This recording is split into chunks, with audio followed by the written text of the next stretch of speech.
I'd like to take you through how we use our tools. I have split it up into 9 different styles of movement that you can then pick and choose what you want to do for any one style of technique. The first idea is breathe. So I realise you're going to breathe, and that's a very nice thing to do. What I'm talking about here is an even breath.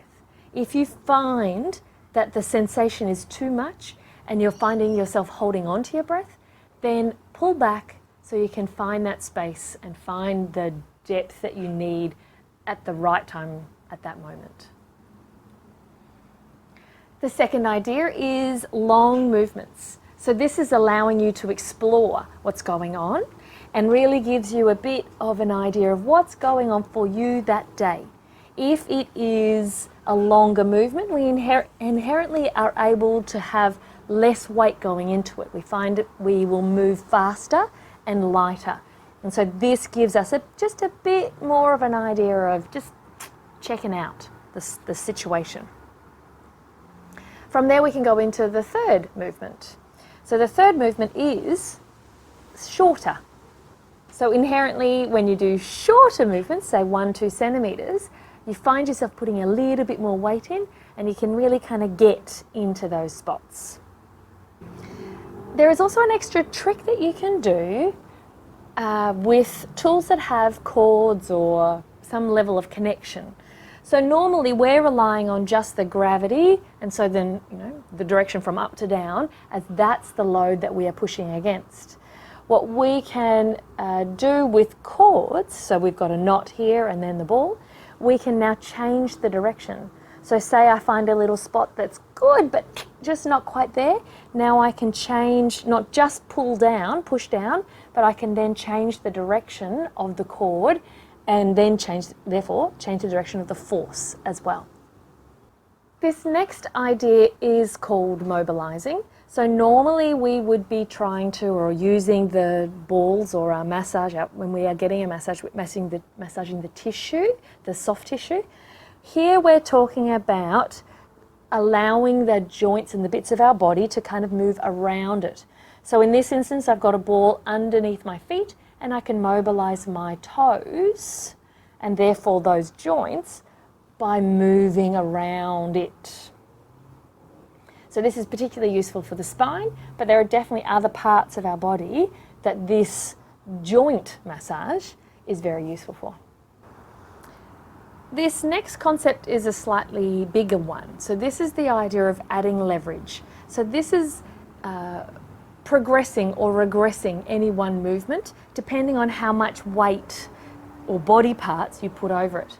So there's lots of ways that you can add leverage. So one is simply increase your weight over it. So in this instance, I'm sitting down and I'm just rolling my feet. This actually doesn't give me very much weight whatsoever. What could increase it is if I then go, okay, well, I'll put my second foot over it, and so now I've got 2 legs or 2 half legs of weight over top.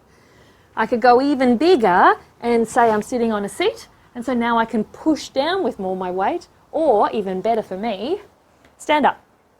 And so now I've got all my weight, or half my weight at least, over on top of that ball, and I can really then control this.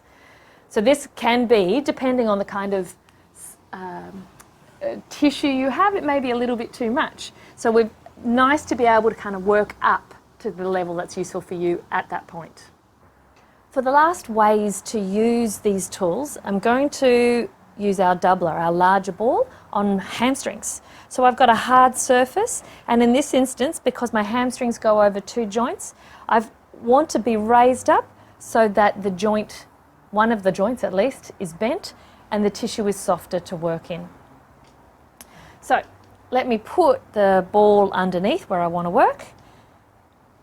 And in this instance, when we talk about a pin and stretch, say I found a spot that's a little bit uncomfortable for me, but I want to go deeper into it, then what we can do is, now that I've got weight on it, I can effectively stretch out, by straightening my knee, stretch out the tissue that's underneath it.